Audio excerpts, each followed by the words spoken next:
Hi everybody, I'm Kanchana Banerjee, the author of Eye on You. This is my latest book and it is about a very topical issue which is very relevant today. Eye on You is about the perils of continuous social media posting and the curse that science and technology has become today. Myra, the protagonist, discovers this in a horrifying manner as she finds out that she has been raped in her own bedroom after having a party at home. How could this happen? Without telling you more about the story, I like to dwell on the subject matter of the story, which is about that the amount of information we give out to the world through our continuous posts. Have you ever thought that someone could be collecting all this information and could use it against you?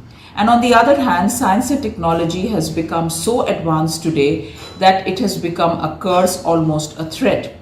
Our mobile phone, which used to be just for communication, is a tool which controls all the apps and everything that we have at home. What if a person with an agenda hacks into your phone and then begins to control these apps?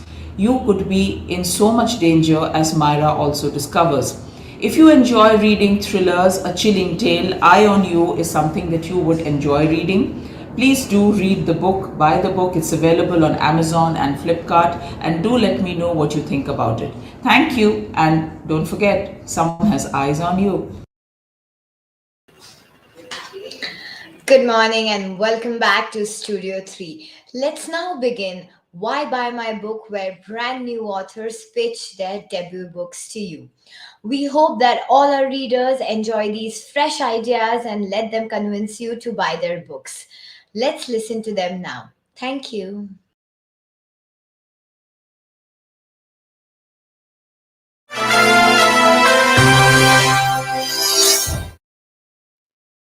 Hi guys, this is Rohan Vinaya and this is my book When Krishna Was Cursed.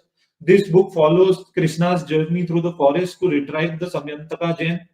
Once Krishna asks his minister Satrajit to give up the gem called the Samyantaka, which produces a lot of gold.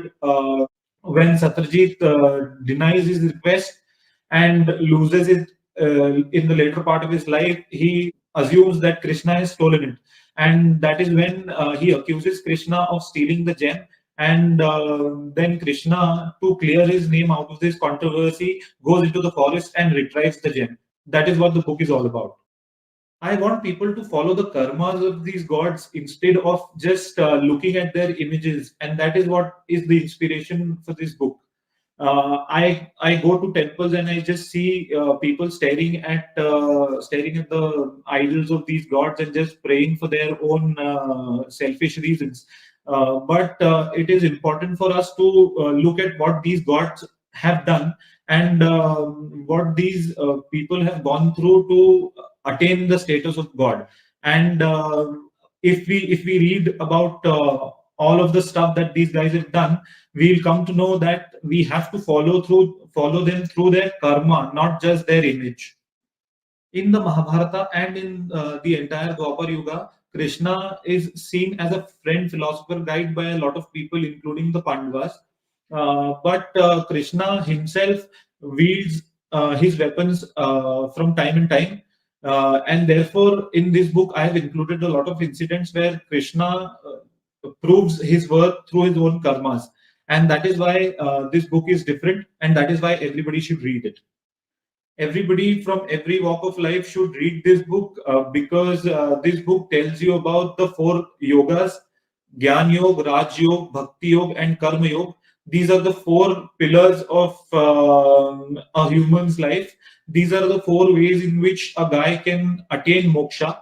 And if we follow these rules throughout our life, we will be happy, healthy, and prosperous. Here is a small excerpt from the book When Krishna Was Cursed. This is from the time when Krishna goes to Satrajit to ask for the Samyantaka. I can't give it to you, Satrajit exclaimed. But why? Don't you want your fellow Yadavas to be put out of their misery? Krishna inquired. I do, and now that I'm fully aware of the situation, I will be happy to think of an alternate solution for the problem, Satrajit said firmly. What are your reservations? If you have any doubts, I will be happy to solve them. Krishna pushed him. I don't have any reservations. I just believe that habit is very much like addiction. Once a person gets habituated, he can't let go of it, however much he tries. Satyajit was very possessive about the Samyantaka. But I, the Prince of Dwarka, am giving you my assurance. The Samyantaka would only be used for the welfare of Mathura's subjects. The wealth gained from it won't be abused, Krishna asserted. Any wealth not gained by one's own effort is a curse. It makes the person lazy and turns him into a liability for the state. I don't want to turn the people of Mathura into unproductive resources. It would hurt the state in the long run. Satyajit stood his ground, but Krishna wasn't in the mood to give up either. When somebody in close when somebody is close to dying, the Vaidya should do everything in his power to save him from the clutches of death. By doing this, he is not making the patient lazy or unproductive. He is just helping him gain enough strength to recover from his terminal state. Hello, I am Rohini Paranspesate. I sing, I blog, and I write fiction, short and long stories. Today I bring you my debut novel, Being Good Enough, published by Locksley Hall and represented by my literary agent Suhail Mathur of the Book Bakers. Being Good Enough is the story of a woman of today, Jyoti, a single mother in Mumbai, hiding from a turbulent past and working hard to give her son the best future possible. Her past, however, catches up with her. And so, through a series of crisscrosses between past and present, switching between Delhi and Mumbai, contrasting grim hardship with plush affluence, a full family, stark loneliness, the story unfolds. I believe there is enough grey in every character to make them real and believable. Jyoti herself is a colourful mix of impetuousness, of adventurousness, robust sense of humor, but above all, she is strongly resilient and deeply committed to those she loves. Every other character that inhabits the story is a similar melange of strength and cowardice, of good and evil, of being supportive at times, manipulative at others. I have tried to delve into a woman's emotional vulnerabilities, etching out nuances of pain, of fear, shades of anger, love, attachment, joy, hope. I have asked questions of religion and the social divides it fosters, of patriarchy and the price it exacts from those it oppresses, of certain phobias, both personal and social. Everyone who has read this book has told me that it is a powerful story, a page turner. The narration is crisp and engaging. Well, let me read you a few lines. She was picking out tomatoes and cucumbers, brinjals and beans, settling her bill, immersed in the mundane and the humdrum of habitual existence when she heard her name called out. First, as a tentative hypothesis, Jyoti? And then with conviction, Jyoti. She looked up and reflects, her eyes lifting from the vegetable baskets to the face a few feet away from hers, its eyes looking back at her in smiling recognition. All at once, her mouth felt stale, as if it had just sipped from a cup of tea that had been sitting around for a while, its flavor jaded. She sensed the saliva forming, as if her tongue was trying to wrest itself free from its rancid aftertaste. And then came the familiar churning in the pit of her belly, that cold shiver up her spine, her eyes losing focus, suddenly unseeing. All the chaotic sounds from the busy market street seemed to have been blotted out, and she heard nothing but the echo of that seemingly innocuous remark ringing on in her ears. Fancy meeting you here. Blind panic seized her. She grabbed her bag of vegetables and swung around, and covering her head with a dupatta, she started moving away. Well, hello, aren't you Jyoti from Sarojini? She shook her head vehemently and then broke into a run as if fleeing from a predator. So I urge you to pick up my book and read it, enjoy it, relish it. I assure you, you won't be disappointed. Many thanks to the Pune International Literature Festival for featuring my book.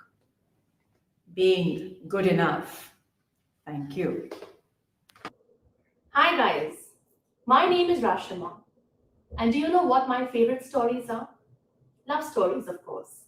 After all, love stories are so incredibly beautiful and they almost have a magical quality about them. Now, every love story is unique in its own way, and my new book, A Break in Love, represented by the bookmakers and published by Vishwakarma Publications, is one such very unique love story. This is a contemporary story, and it's set in one of India's fast-paced cities. It's a story about two millennials, this Karan and this Lisa, two people that you will instantly fall in love with. This story raises and answers a lot of questions. Questions that we ask ourselves all the time.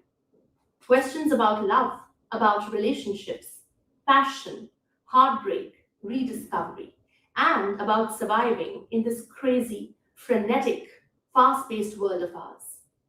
This is a story that will have you weeping and laughing out loud all at the same time.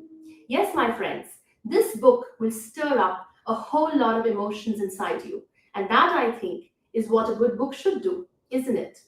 I'm going to now read out a short excerpt from the book. I hope you enjoy it. Here goes. Would you like a cup of coffee? His tone was warm and his manner amiable. Lisa was glad that he seemed to be in a better mood. She nodded in answer to his question and glanced at the percolator. Is there any in there? Yes, I made an extra cup, he answered as he rose to fill a mug for her, and she raised her eyebrows in surprise. Well, well, well, he certainly seemed to have taken his gracious pills this morning. She couldn't help smiling to herself as he poured out the steaming hot, strong, aromatic brew that they both loved and added a dash of milk to it before offering it to her. She didn't drink it black like he did. Thank you, she muttered as she took a sip and unfolded the newspaper. Any earth-shattering events this morning? Thankfully, no, answered Karan with a laugh. But there is a picture of you on page 3. I think that after party that you attended at Olive. You look very nice in it. Thanks. She smiled at him this time as she turned the Gurgaon Times to the right page, her smile broadening when she saw the picture. Karan was right. It was the Olive batch, and she did look great in it. And she'd been photographed standing between one of the hottest models of the season and one of the most respected fashion designers who was visiting from Italy. Her boss would be very pleased. Oh, by the way, I wanted to ask you. Karan's voice interrupted her thoughts and she looked up from her paper. Did you pay the maintenance bill? Lisa sighed and rolled her eyes. There he went again. You'd think he'd let her have a peaceful cup of coffee before he started his daily dose of nagging? She tried not to let her annoyance show and shook her head in answer to his question. I forgot. I'll do it today. Well, make sure you do. He couldn't help adding. It's embarrassing when they levy those late charges almost every month. Oh, and could you ask Rama to make sure breakfast is ready in 20 minutes? I need to be in the office on time. Well then, don't let me keep you, retorted Lisa brusquely. All you can talk about anyway is things like maintenance bills. Shaking her head in exasperation, she picked up the Gurgaon Times again. Karan watched her as she took a sip of coffee and turned to the movie page to see what movies were currently playing. It was clear that she just wasn't interested in talking to him any longer, and Karan didn't try to offer any further explanations. He didn't want to start another argument after last night. So I hope you enjoyed that. A Break in Love will be up for pre-order on the 20th of December and will be releasing worldwide on the 28th of December. Do not forget to order your copy on Amazon and please leave me a review once you read the book. Thank you so much for listening. Bye-bye. Hi, I'm Seema, the author of Shri Vishnu Mahapuran. And if you're wondering why should you read this Puran, you should read it simply because it's one of our ancient scriptures. It's always important to know what's your country's ancient wisdom. What are these scriptures all about? Besides, Vishnu Puran is one of the core Purans. There are Mahapurans, they are 18 in number, and Vishnu is ranked third in those Mahapurans. So that's one more reason why you should read. Typically, a Puran will tell you a lot about Indian philosophy, Indian spirituality, theology. Incidentally, in this particular book, it actually goes on to define what is God, and then you realize the worth of India's cultural values, because we don't become dogmatic when it comes to religion. But this Puran is not about religion and just religion. It goes beyond. It's about Indian royal dynasties. It tells you about the Chandravanshis, the Suryavanshis.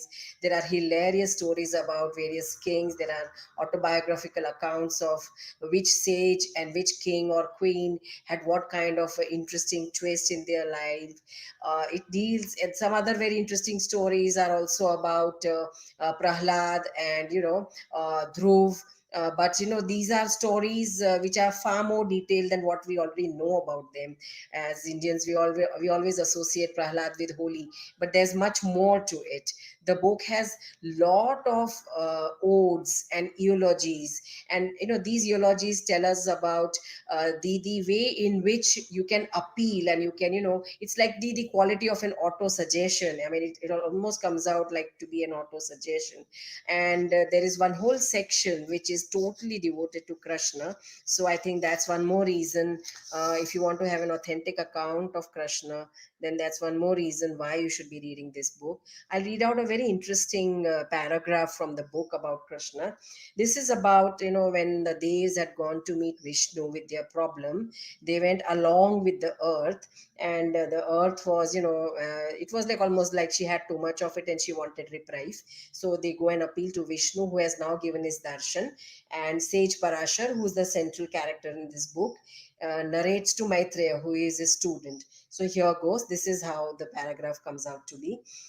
Parashar said, "O great thinker," he's calling Maitreya a great thinker, "O great thinker, upon being revered in this manner, God, who is the supremo of all gods, plucked two strands of hair, one black and the other white, and told the Devs, both these strands of my hair will incarnate on earth and get rid of her troubles and burdens." When I read just this much, I was intrigued and very amused to find that such an ancient scripture says that God also would have graying hair.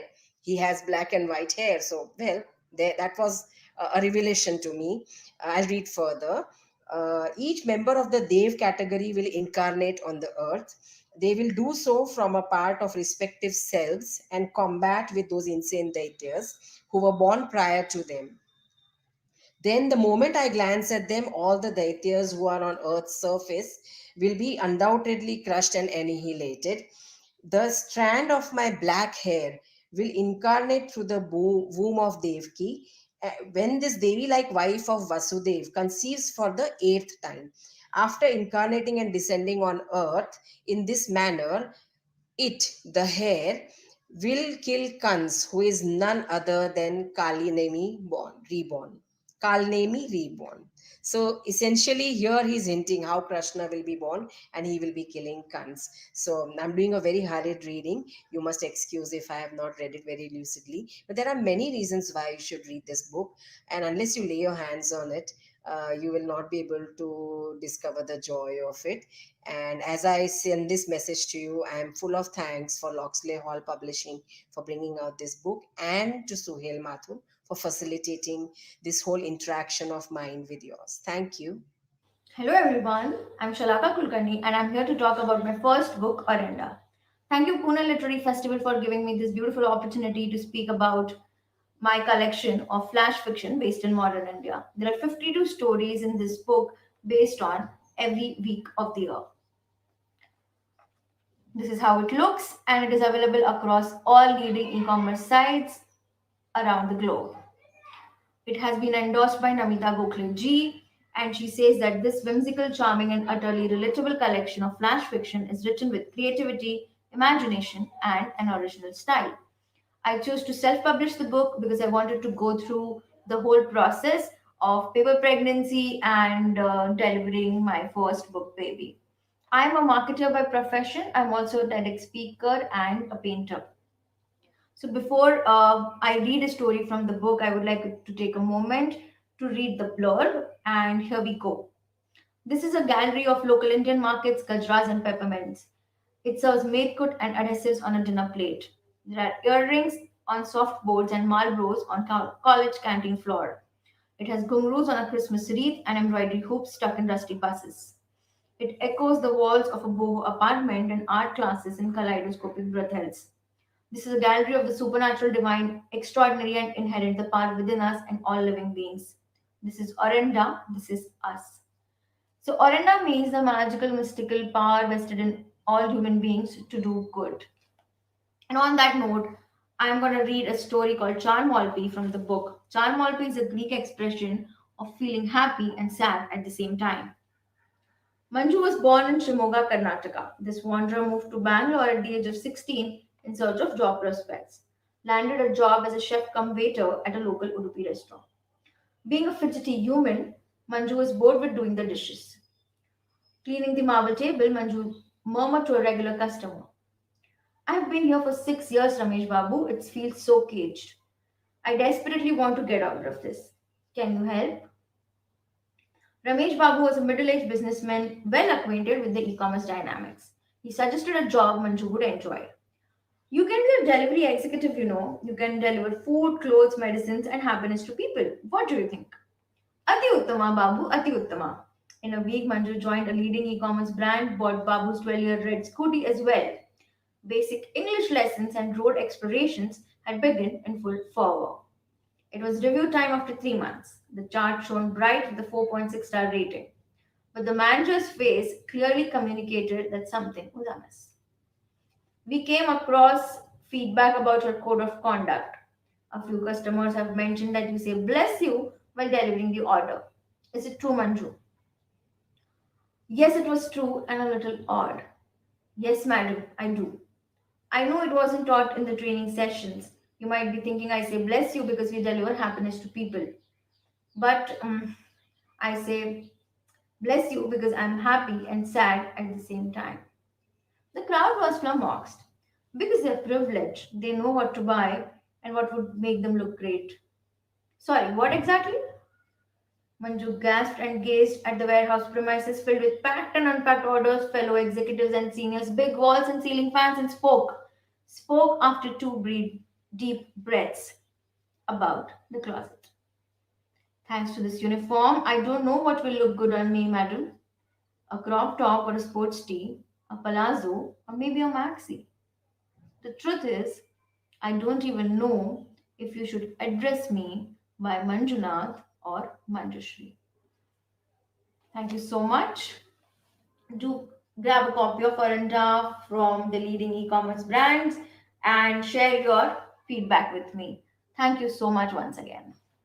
Hi, my name is Simran Dheer. I'm the author of Best Intentions. This is my first book published by HarperCollins in November. The book is about a 32-year-old historian called Gayatri. At its core, the book is a romance between Gayatri and Akshay, a lawyer that she comes into contact with in the course of the story. The book also has another thread running through it, where Gayatri, who runs a history journal, she receives threats from certain organizations to fall in line with their idea of history. So the book also delves into how she deals with those events and how they impact her and Akshay and other characters in the book.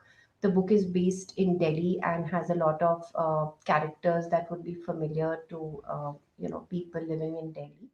I love novels that include a romance but also focus and comment on social or political issues.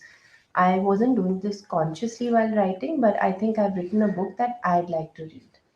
I hope readers like the characters and the world of the book, and I hope they think about them even after they finish reading the book. And I also hope that they take away a sense that even in these polarized times, things are not always black or white. The House Next to the Factory. It's my debut book, published by HarperCollins India. It's a book of nine linked stories set largely in Delhi. It follows Kavya and her post partition immigrant family and the lives of the people connected with this family, their servants, tutors, lovers, friends. It captures their loneliness, aspirations, and small scale ambitions. Um, the family owns a stainless steel utensil factory and for many years resides within the factory precincts in one of Delhi's industrial areas. Life in the house is humdrum, confining. Uh, Over the course of the book, we meet Kavya at three different junctions in her life. Once as a sensitive 12-year-old who sets out uh, on a rare evening in search of a nun who once taught her at school.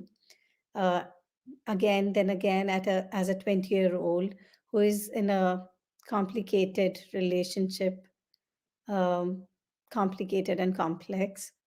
Uh, and finally, as a 30-year-old in Paris, who's trying to make sense of her life and hoping to leave behind in Paris the sorrows of a young life.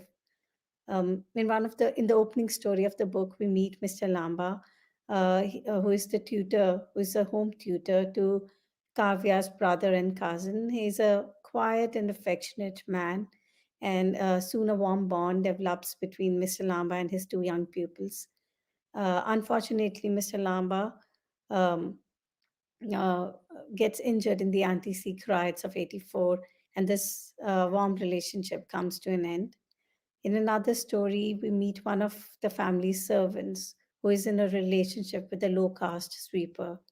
And even though they belong to the somewhat same strata of society, it is an uneven relationship. And uh, um, it's the story of how this relationship affects the servant's position in the family.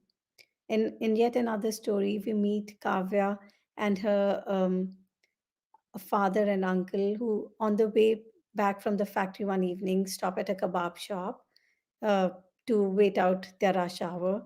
And while they're sampling the kebabs and tikkas and listening to ghazals on the stereo, we see that it's a prosperous partnership and they've built a prosperous business together. But it's hard also not to see the cracks in this relationship, and it's hard not to wonder the future of this relationship and thus of the business.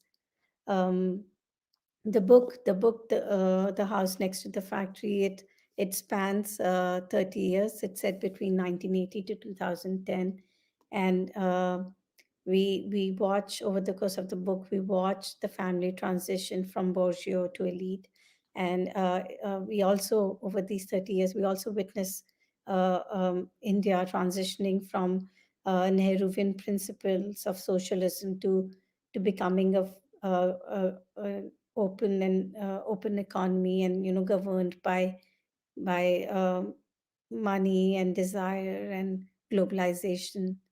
um, the book captures the complexities of class and culture, and but at the same time it evokes the loves and triumphs of day-to-day life, the pull of incongruous desires and tragedies of our daily existence. The House Next to the Factory, my debut book. Hello, everybody. My name is Sujata Parashar, and today I'm here to talk about my 12th book. This is the book Going Solo, Raising Happy Kids. And as you can make out from the title, it's a book on single parenting, actually, a hand guide for single parents.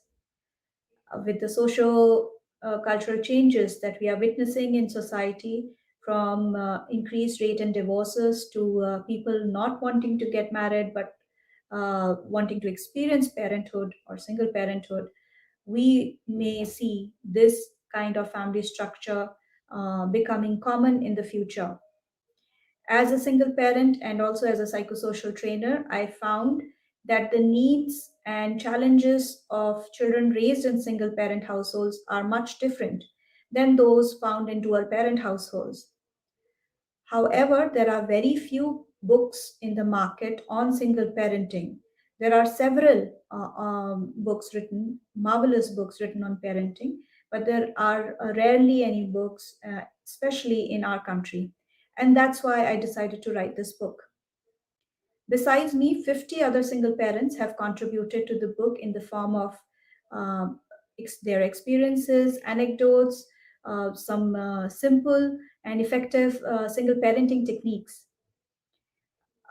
While this book has been written for single parents, it's equally beneficial to dual parents as well, because at the end of the day, the book is on parenting. Now, let me read out an excerpt from the book, a very short excerpt from the book. I'm reading out from Challenges of Single Parenting, one of the subtopics, which is neglecting self. Self neglect is directly related to a single parent's increased responsibility. Being the head of a single family household means very little time for self. Feeling rushed and exhausted is a routine affair that may lead to added stress and anxiety. Often, such parents put their entire focus on providing and taking care of their child. This attitude is self harming and directly impacts the child's emotional health too. It's important for solo parents to avoid burnout by making time for themselves and doing things they love or value. It's not too difficult to find time if one really wants to. Listen to your body and treat it well. Remember, your child's good health depends on your overall well being. Mamta Sharma, whose marriage broke down when she was pregnant with her son, recalled during her interview how she lost interest in life and living.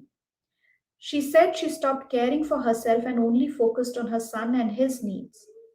I remember going to the market once, and as I walked in, a salesperson avoided even looking at me.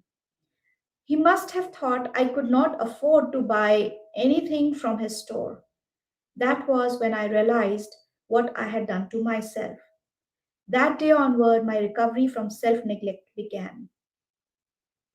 Ritu Lalit, another single mom who has two boys, recalled during her interview how she too neglected herself after her messy divorce.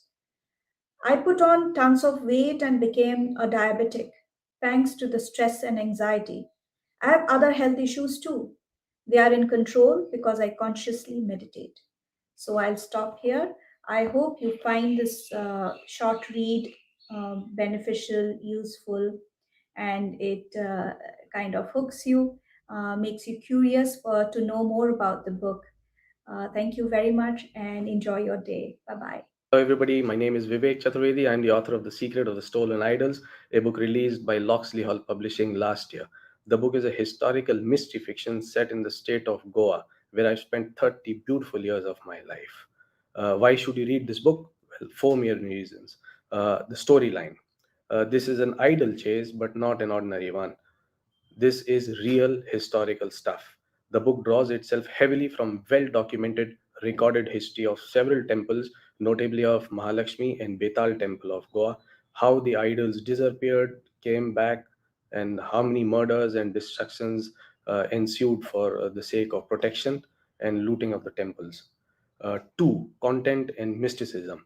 I have read so many books about Goa, so many authors have written so many things about Goa, but none that bring out historical aspects and mystical aspects of the state of Goa. The book expands on Betal worship, on trance music, psychedelic substances, hippie culture, old traditions of Goa, never spoken openly in India at all. So, content would be a key reason why one should read this book. Then, English. I have tried to escalate the level of English rather than being very lucid and simple in the book. I've written two or three different styles, first person, second person. I have increased the level of grammar, brought some complexities in sentences. Naturally, a reader would be able to read and understand everything in one go, not to overstate it. But I have tried to make an honest attempt at escalating the level rather than keeping it very base and very simple. Four, characters. There are an optimal number of characters, and each of them has idiosyncrasies that are very, very special and dear to me, and I'm sure are bound to attract the reader as well. All characters will live and thrive in your memory forever. So grab your copy now, get to know about Betal worship, read a very fast paced fiction book with twists and turns and deep details, intriguing facts, and lovely characters. Get it now. Just to read one nice chapter. It's not a. It's just a chapter I randomly picked. It's a short chapter. I liked it very much. Very close to me. So, Gazdar and Janvi, MB Arabian Princess, Day 6 evening. It's more than 60 years, Senora, said Pinto, the captain, pride in his wrapped lips and raised eyebrows. He held his hands up like a priest invoking the Lord. an unlit cigar jutting out of his right hand. Pinto let a moment pass before dropping his hands and turning around to usher Gazdar and Janvi into the main salon of the MB Princess. Pinto had a face of toughness, large and brawny, shaded beard and whiskers, curious eyes, the sort that immediately size up an adversary. The smell of rum reeked from him, even though he was clearly not drunk. His deeply wrinkled face was a deep maroon with tan, his long hair a fizzy mess, knotted roughly into a ponytail behind his head. He wore a filthy white shirt open all the way to his navel, over a pair of green baggy chinos and weathered brown leather shoes. A large chain, silver or something like silver, clung to his neck heavily. The chain had several pendants of the same metal. Janvi noted that one pendant, a large om, overshadowed the remaining smaller pendant behind himself. They seemed to be fighting for prominence, the pendants. Well, the chapter it goes on for another 2-3 pages. I'll leave it at this. I hope you like it and I hope you buy the book. Hi guys, Gopals Gully has just been released and it's very special to me, perhaps because of the way it happened. This is a locality in the western suburbs of Mumbai that I used to pass daily.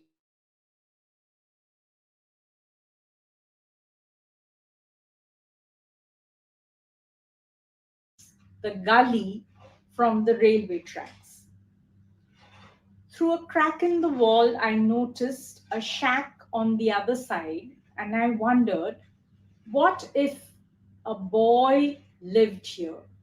What would his life be like? What kinds of adventures would he have? Who are the people he would make friends with? And that's how Gopal was born. Gopal began to inhabit my entire being and speak through me. The book is special because it draws attention to countless invisible children whom we don't particularly notice or care about, generally speaking. It has been a great collaborative effort with Sheoni Basu, Duckbill, and Penguin Books. And I love the cover done by Aman Kumar. Guys, check it out. I think you will enjoy this book. Hi, I'm Anvita, and this is my book, Beauty Queen Pathway to Pageantry. You know, when I was preparing for Miss India Worldwide back in 2011 and 12, I had gone through the whole shebang. I had trained under a pageant coach who taught me a lot, I have to say. I had participated in 2 different national pageants, Femina Miss India and Miss India Universe. I had won a pageant, Miss India Kuwait, and I had scoured the internet for every bit of information I could find. But still, there was something missing because everything out there was so theoretical. So little came from a place of personal understanding, from a place of personal experience. And whatever little did come from that place, it was usually just very superficial. So that's how Beauty Queen was born. Pageantry is a very misunderstood activity. I mean, beauty is just skin deep, right? But it doesn't have to be that way. Things are usually a certain way because we make them that way.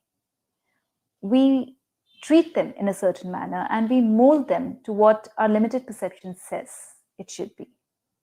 But the sheer integrity and discipline that goes into molding a good pageant contestant or an aspirant, that's the opposite of shallow. And that's what I try to explore in this book. What makes a pageant winner? How does one navigate the maze of pageantry? Where do beauty pageants even come from? And with all of this, Beauty Queen is a one-stop source book for anyone who values, reveres, and nurtures human beauty. That's Beauty Queen. Thank you.